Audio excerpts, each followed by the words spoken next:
习主席指出，中孟人民友好交往源远流长。建交以来，双方始终相互支持、平等相待、合作共赢。今年是中孟建交50周年和中孟人文交流年，中方愿同孟方推进高质量共建“一带一路”，开拓多领域合作，增进人文交流，促进人民相知相亲。中孟两国的交流历史源远流长。中国东晋时期的法显大师西行求法时，曾驻足孟加拉。明朝的郑和团队也曾到访吉大港，两国是绵延千年的好邻居、好朋友。近年来，两国已建立全面战略合作伙伴关系，在经贸、基础设施、减贫等领域的合作取得了丰硕的成果，树立了国与国之间，尤其是全球南方国家间友好交往与互利合作的典范。尤努斯教授和习近平主席会谈时，也在全球南方团结自强、构建人类命运共同体等方面达成重要共识。北京大学愿在教育、人文等相关领域做出积极贡献。高等教育是中孟两国友好合作的重要桥梁。早在2006年，尤努斯教授就曾访问北京大学并发表演讲，受聘为北京大学名誉教授，开启了双方在学术和社会创新领域的长期对话。多年来，北京大学高度重视与孟加拉国高校及研究机构的交流，在语言教学、文化研究以及高层学术对话等领域保持紧密的合作，取得了重要的成果。我们不仅开设了孟加拉语、孟加拉文学课程，还积极开展与孟加拉国相关的区域国别研究，通过举行“一带一路”公共孟加拉语文化日，共同主办孟加拉国中国文化月等活动，增进文化交流，促进民心相通。近年来，北京大学在可持续发展领域与孟加拉国的合作不断推进，围绕气候变化、社会福祉等全球性议题展开了深入的讨论与实践。这些合作不仅增强了双方的科研创新能力，也为加深两国人民之间的友谊注入了新的动力，进一步发掘了双边合作的巨大的潜力。尤努斯教授所倡导的社会企业理念，不仅对孟加拉国的发展产生深远影响，更得到了国际社会的高度认可。今天，北京大学将授予尤努斯教授名誉博士学位，以感谢他在经济和社会发展领域的卓越成就，以及对国际合作的杰出贡献。相信在尤努斯教授的有力推动下，北京大学将在中孟教育领域的合作迈上一个新的台阶。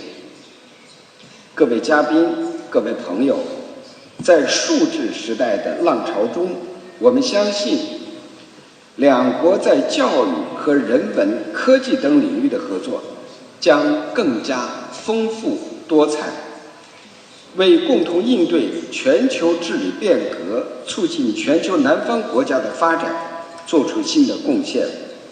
最后，让我们以热烈的掌声再次欢迎并感谢尤努斯教授莅临北京大学，祝愿中孟两国共同续写海上丝路的新篇章。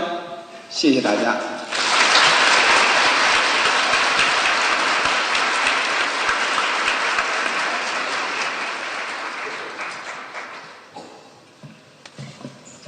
感谢何书记。正如何书记所言，北京大学与孟加拉高等教育界保持着长期友好的合作关系。我们也将进一步成为深化两国友谊和全面合作的参与者、推动者和见证者。下面举行尤努斯阁下北京大学名誉博士授予仪式。穆罕默德·尤努斯教授，1940年6月28日出生于孟加拉国，是世界著名的经济学家、企业家和人道主义者，曾获得诺贝尔和平奖及众多的国际荣誉和奖项。尤努斯教授在小额信贷、社会企业和环境危机的应对等方面的研究与实践，开创了新的领域。他提出的理念和方法，也为全球社会企业的发展奠定了重要的基础。长期以来，尤努斯教授始终高度关注中国的经济与社会发展。在担任多项国际职务期间，他致力于推动与中国在相关领域的合作与交流，对两国高层次人才的互动和合作起到了重要的桥梁作用。同时，尤努斯教授对中国人才建设非常关切，曾指导和培养了众多优秀的中国学生和学者，为我国培育出一批具有国际视野和竞争力的社会企业和经济领域的专业人才。尤努斯教授曾多次访问北京大学并做演讲，与北京大学保持着长期且深入的交流与合作。2006年10月，北京大学聘请尤努斯教授为名誉教授。下面我们请北京大学校长龚其煌宣读授予决定，为尤努斯教授拨穗颁发证书。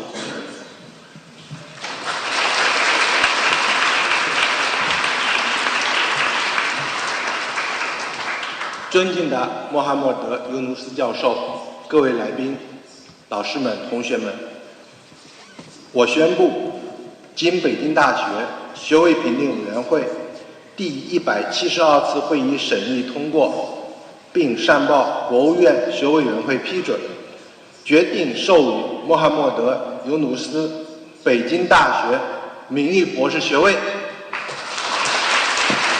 我们有请教授接受证书。我们请何书记和龚校长与尤努斯教授合影。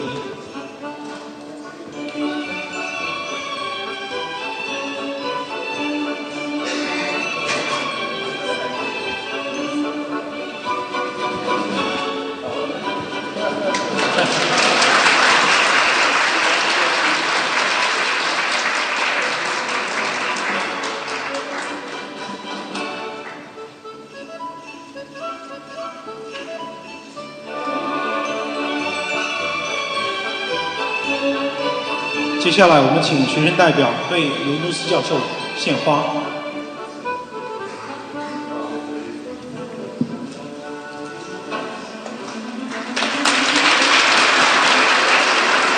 让我们以最热烈的掌声向尤努斯教授表示祝贺。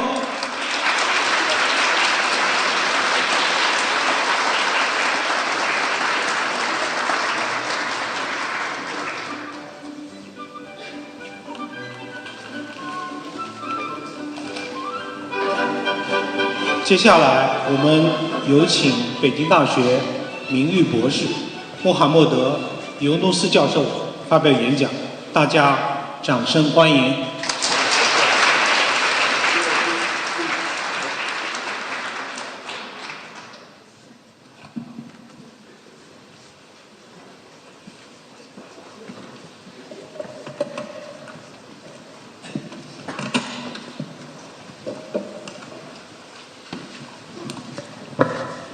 I'm just overwhelmed. I don't know where to begin. To begin with, I feel at home for two reasons. I always felt at home in an academic environment. I always felt this is where I belong to. And being in that environment again makes me feel the feeling of being at home. Second reason that I feel at home, because Peking University is my home.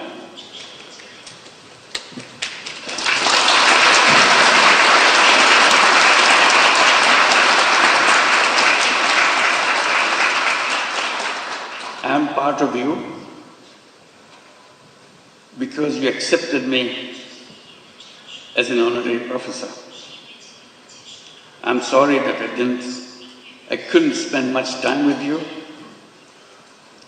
but I always hoped I could spend time with you and share with you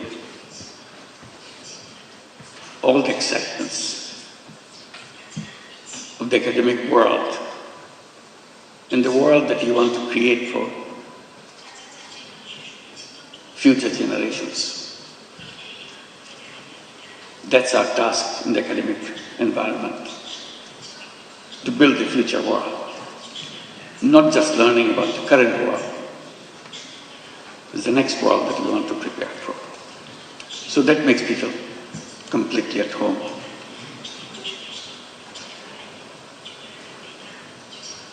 Your Excellency Hu Guangchai and Mr. Kong Chuan, esteemed deans and faculty members, distinguished dignitaries, officials and guests, and my dear students, ladies and gentlemen. It is with great humility and profound gratitude that I stand before you today in this prestigious institution, Peking University, the center of knowledge, wisdom, innovation, and excellence. To receive an honorary doctorate from such an esteemed university is a great honor for anyone. And I feel so humbled by your gesture for choosing me for this particular honor. This recognition once again reminds me of my commitment to work for realizing the dreams of the millions of youths who were the vanguards of the transformational changes in Bangladesh just last year. Their vision to establish a new Bangladesh in place of the Bangladesh that we had until last year.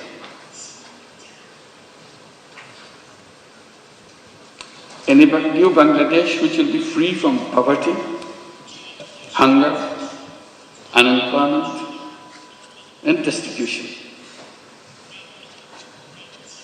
Ladies and gentlemen, and my young friends, to translate this vision into reality,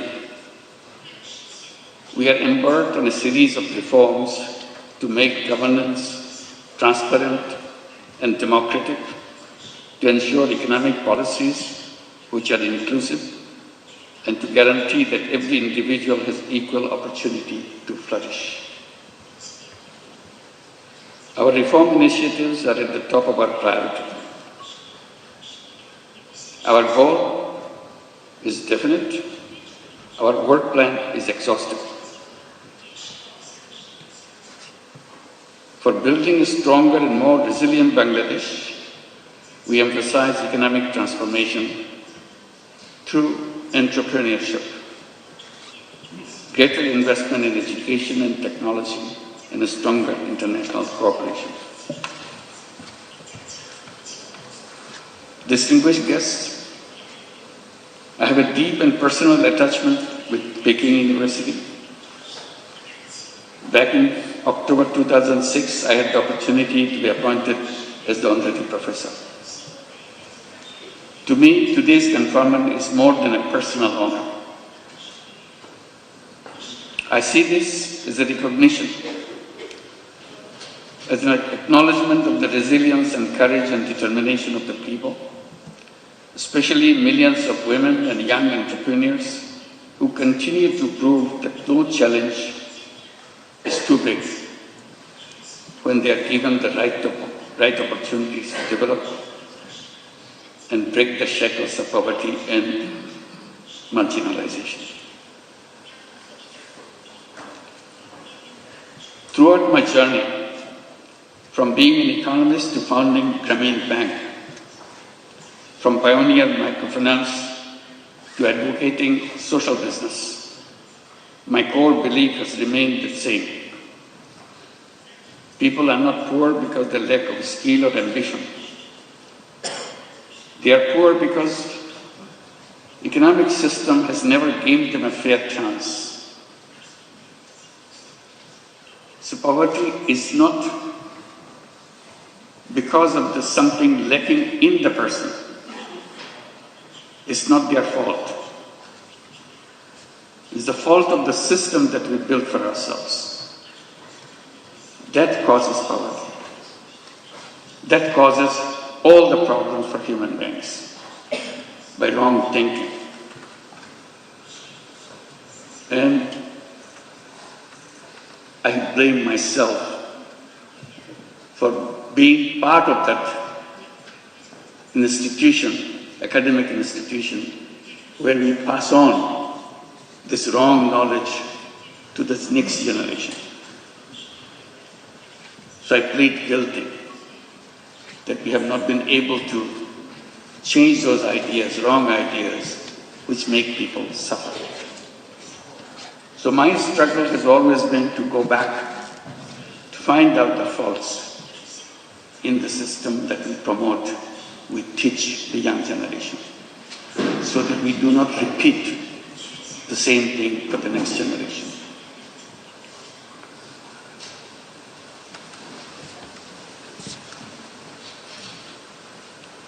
It is designed to serve only the wealthy, not the poor.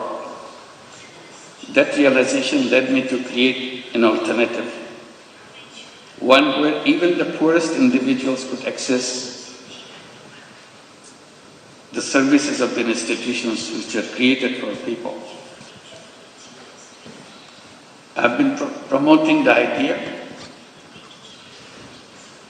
to let the young people come to the universities, get good degrees from good institutions, and then go to the job market to become job seekers. I have been telling that this is a wrong idea. Human beings are not born to become job seekers. Job is a wrong idea. Human beings are creative beings. They enjoy doing creative things. Job is a negation of creativity. Job forces you to do things what your supervisors want you to do. Job is a continuation of the tradition of slavery. Human beings are not fit for slavery. Human beings are independent beings. So I keep on promoting the idea that all human beings are born as entrepreneurs, not job seekers. Universities should be preparing young people to go out and become successful entrepreneurs, not job seekers. And that idea came from a simple experience. I started as a small initiative with a handful of women in a village next to the university where I was teaching in Bangladesh. I started lending tiny little money to the poorest women that the world has ever known, just to make sure she feels that she can handle this money and change her life.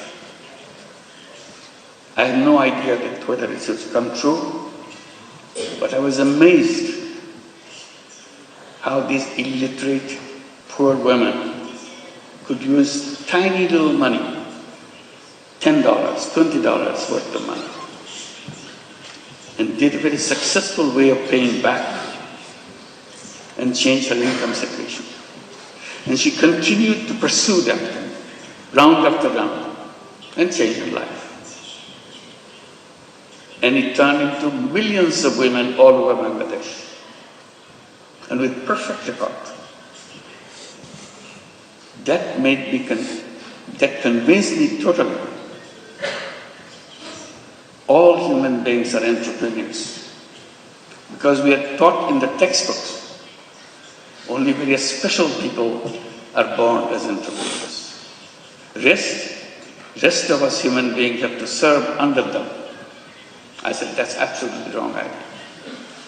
If the poorest women, poorest illiterate women in Bangladesh can become an entrepreneur with a $20 loan, $30 loan, anybody in the world can become an entrepreneur.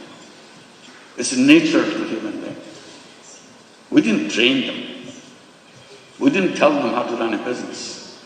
She figured it out all by herself, because it is innate part of a human being.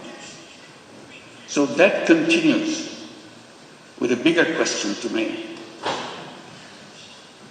What should be the purpose of education? And I keep coming back. Purpose of education is to enable to go out and bring that all creative capacity to change the world. And universities and educational institutions is not only a place to learn what happened, also imagine. Imagination is the greatest power on earth. If you imagine, it will happen.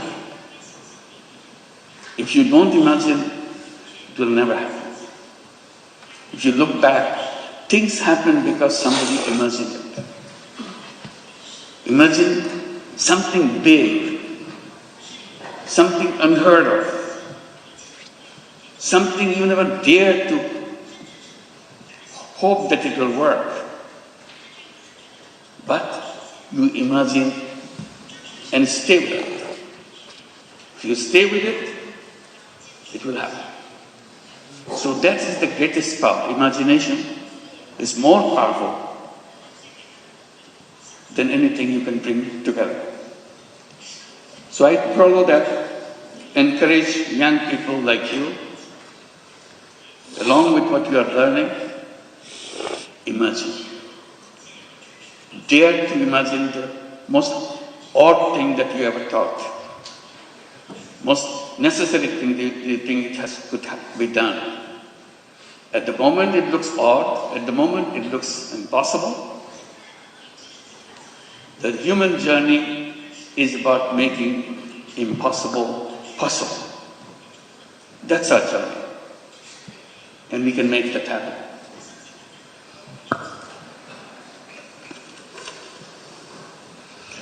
Then I came to my other point. Why the way we do things followed by something that we are not sure of? This civilization that we are passing through, will it help us to overcome the problems that we face? Problem of environmental crisis, problems of extreme wealth concentration, problem of massive unemployment, My answer is always no. This civilization will continue to make it worse and worse. I even dare to say this is a self-destructive civilization. We have no scapegoat.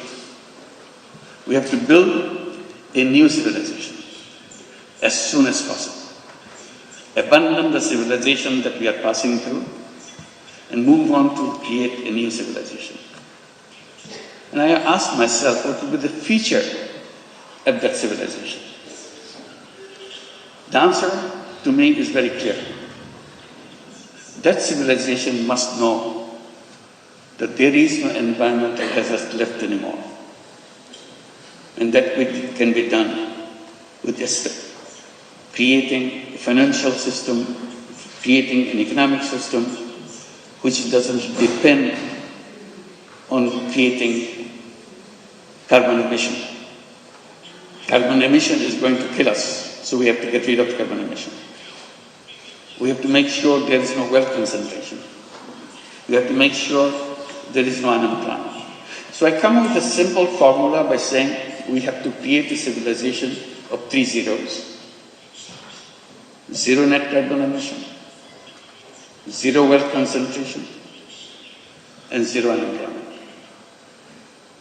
Sounds very reasonable, but to work it out, you have to abandon the old thinking process.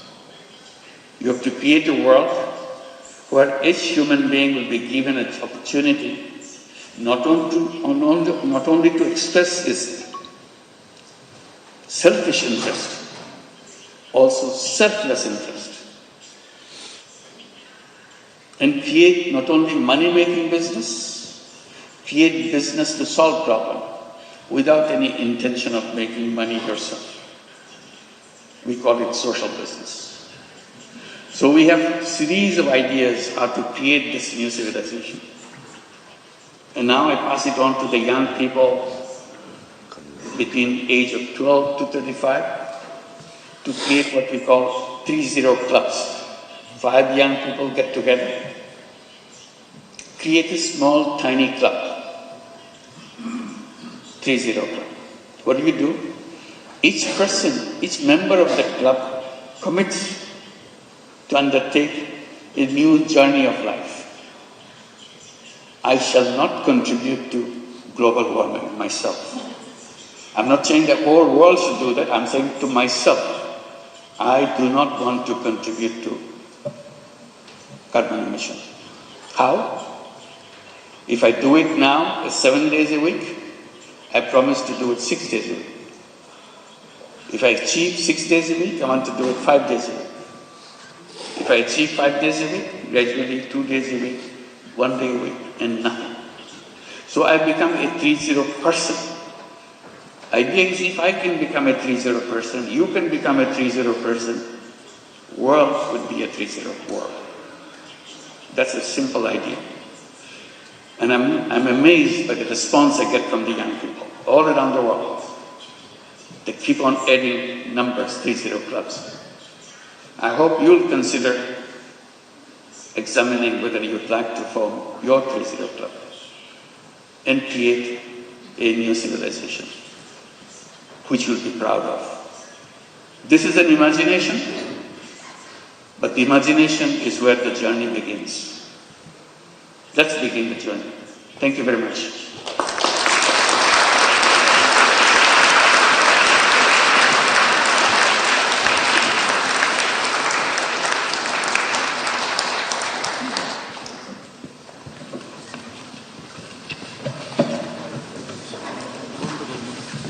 感谢尤诺斯教授的精彩演讲。教授用他一生的实践告诉我们，真正的社会变革源自于对人的尊重和对社会的关怀，以及不断创新、突破自我的勇气和智慧。下面一个环节是在场的师生和尤诺斯教授进行互动交流，请同学们举手提问。在提问之前先做一下自我介绍。好，我们先请右边中间的那位同学提问。尤努斯教授你好，我叫刘方正，是一名来自国家发展研究院的博士生。我的问题是，您觉得如今的小额信贷模式如何能够在享受到金融科技发展和数字支付普及的红利的同时，避免过度商业化侵蚀其社会使命呢？谢谢。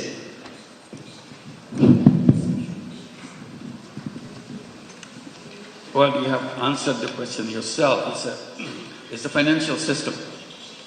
The financial system, no matter what technology you use, you are bringing finance to a person. Purpose you are supporting. All we are saying, it should be inclusive of the bottommost person. If you're using technology to use the facility to bring financial services, don't forget the person at the very bottom. Give the same service. The problem is not the technology. Problem is what is your purpose of doing that? Business purpose is always to maximize profit. And once you adopt that maximization principle, you move to the top. You want the biggest guy who wants the biggest amount of money so that you can earn biggest revenue and biggest profit. So you ignore the little guy. It's uninteresting for you. So it's hard to redesign your thinking process. Technology is fine, but use the technology to bring microcredit in the technology that you are using to reach out to the richest people. If you redesign it only for purposes, then the problem is solved. As I said, all human beings are created as entrepreneurs, not job seekers. So you are serving a methodology which will bring the finance in the control of each person so that he or she can transform himself and herself as entrepreneurs. That's the only difference we have to make in our thinking process. Thank you. 谢谢教授。谢谢。下面一位同学，请左边靠前的那位同学。মাননীয় প্রধান উপদেষ্টা আসসালামু আলাইকুম এবং সবাইকে উপস্থিত সবাইকে আসসালামু আলাইকুম। আমি ডক্টর নাজমুস সাকিব, চীনে 15 বছর যাবত বসবাস করছি এবং পিকিং ইউনিভার্সিটির PhD candidate. A very good morning to all of you, and I would like to thank Peking University for organizing this kind of event where I can be part of, and I can learn a lot from our advisor and also Nobel laureate, Professor Dr. Muhammad Yunus. And as a Bangladeshi medical student passionate about sustainable development, I have a question that how can students in fields like medicine contribute to shared goals such as climate resilient public health systems? Thank you. Thank you. You hit a big point. Today, health service in the world is most needed and most unattended service. Health service again is driven by mostly profit motivation. There are many government operated systems around the world. In most of the countries, government operated health services really do not function. Again, missing the people. So we are caught in between. Either it is profit maximizers who comes to you to sell health service and charge you enormous money, or government service.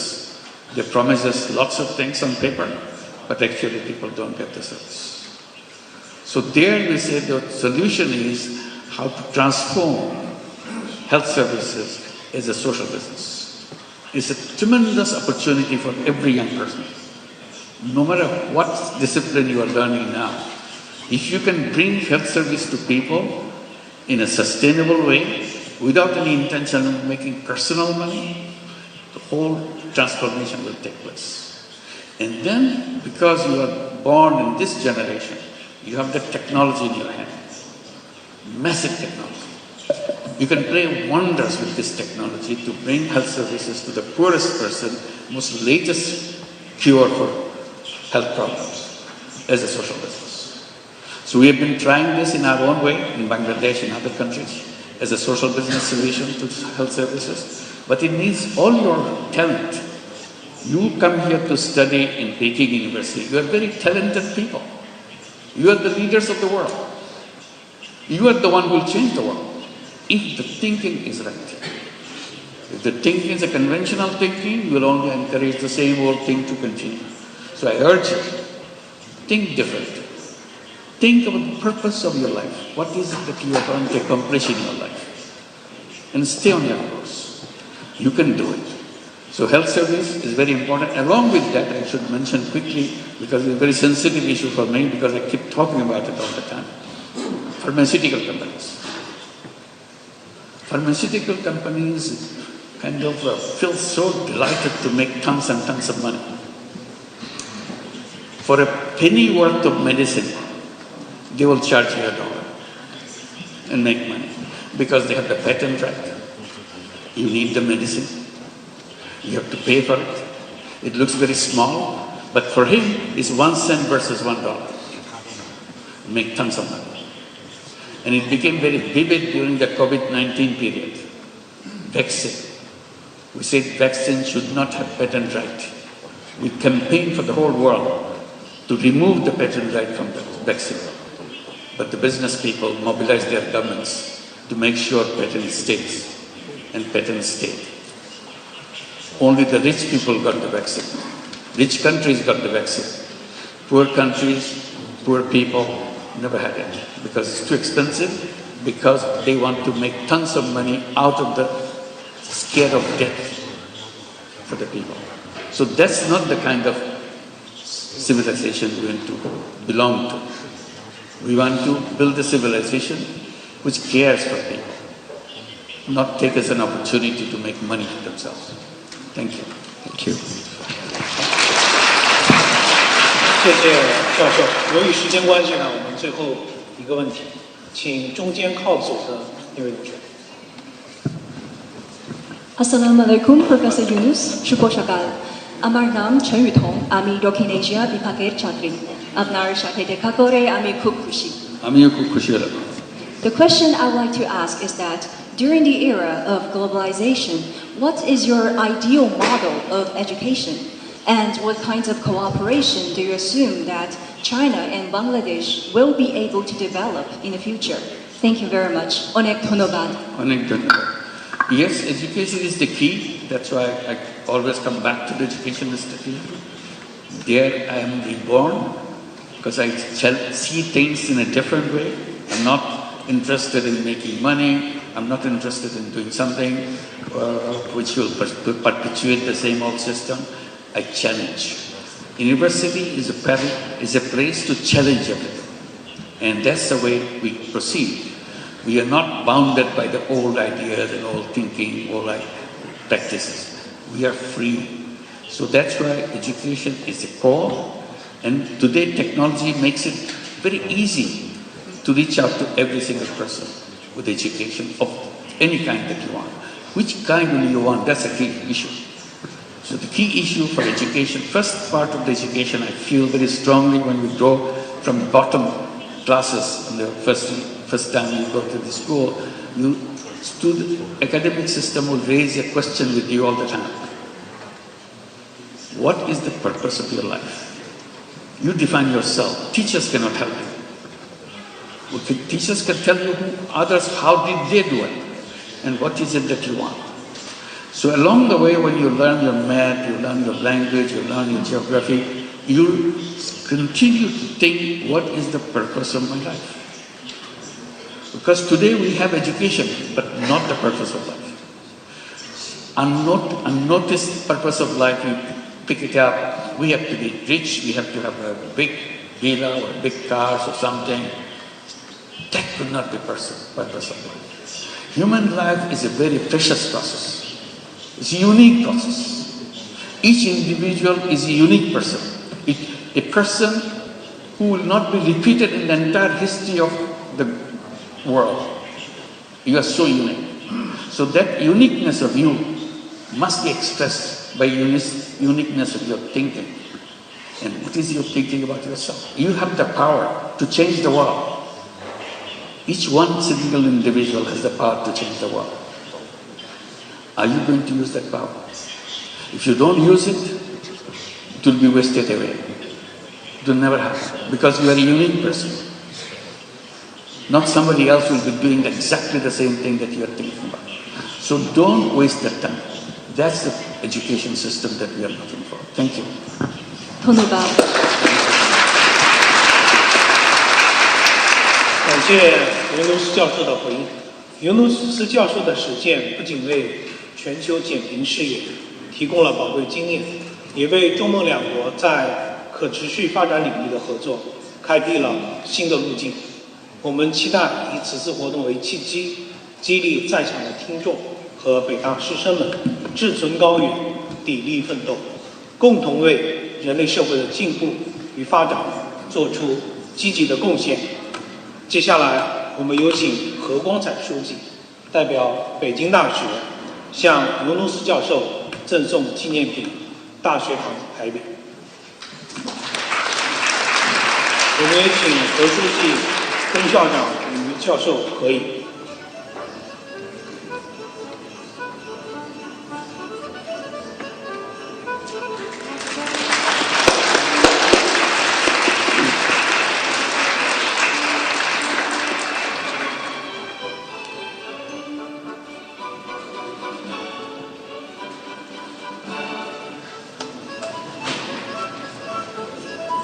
尊敬的各位来宾、老师们、同学们，演讲会到此结束，感谢各位的出席，谢谢大家。